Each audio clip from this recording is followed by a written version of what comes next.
Hello students, today we are going to start a new chapter, chapter number 2 in class 10 physics, that is magnetic effect of electric current. The first topic in this chapter is magnets. Now, a magnet is not a new word for us. We have heard about this word, we have seen magnet in our day-to-day life also. We have seen in our childhood also that there's a substance which attracts pieces of iron, right? So that substance which used to attract iron was called magnet, right? So the definition of magnet is also similar to that only, a substance which attracts small pieces of iron and points in north-south direction when suspended freely is known as magnet. Now, magnet are of two types. Either it's a permanent magnet or it's an artificial magnet.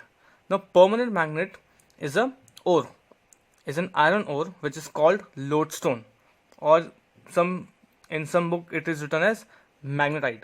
It also behaves as a magnet, but it is a very weak magnet. The ones which are being used are the artificial magnets that are much more stronger than that original magnet. Now, what are the properties of magnet? See, it has two poles. The one pole is north and one pole is south. Now, like poles repel each other and unlike poles attract each other. The third property is they always exist in pair of poles. Now, what is the meaning of this property? This property means that north and south cannot be separated, right? If there is a north pole, there would be a south pole for sure. North pole cannot exist individually or south pole cannot exist individually. They always exist in pairs.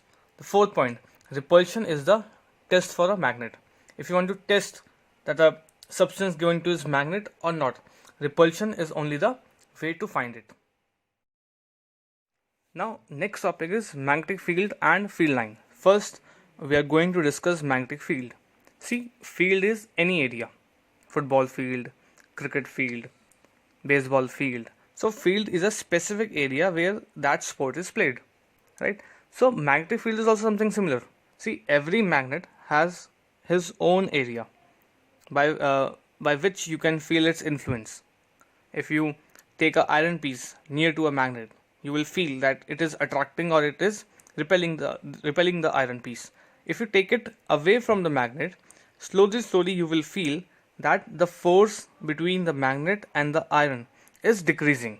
As far you go, the force decreases, and there goes a time when there is no force or there is no feel of force left between the magnet and the iron piece. So that region till which you can feel that magnet is giving the force to the iron piece, that is known as magnetic field. The definition is given in the slide that I am showing you. The region around a magnet where the force of attraction or repulsion can be detected is called magnetic field. Now we will talk about magnetic field lines. Now you must have understood what is magnetic field, the area or a field around a magnet where you can feel its influence, where you can feel the influence of the magnet on any iron piece or on any other magnet. So magnetic field lines are some imaginary lines that constitute that electric field, which constitute that magnetic field. So magnetic field lines are the paths around a magnet along which north pole of a magnetic compass needle tends to move. The magnetic field lines around a magnet can be observed by sprinkling iron fillings around a magnet. Now, if you want to trace the path of magnetic field lines, that what is the path? There's a first picture, if you see in this slide, there's a iron fillings that are been sprinkled on the magnet.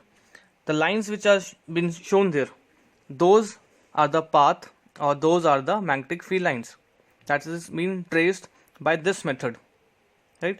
It can also be observed by moving a magnetic compass around a magnet. Now, these are some properties of magnetic field lines. The magnetic field lines emerge at north pole and merge at south. This point means they originate from north pole and they terminate at south pole. So they move from north pole towards the south pole of the magnet. the magnetic field lines are closer at the poles.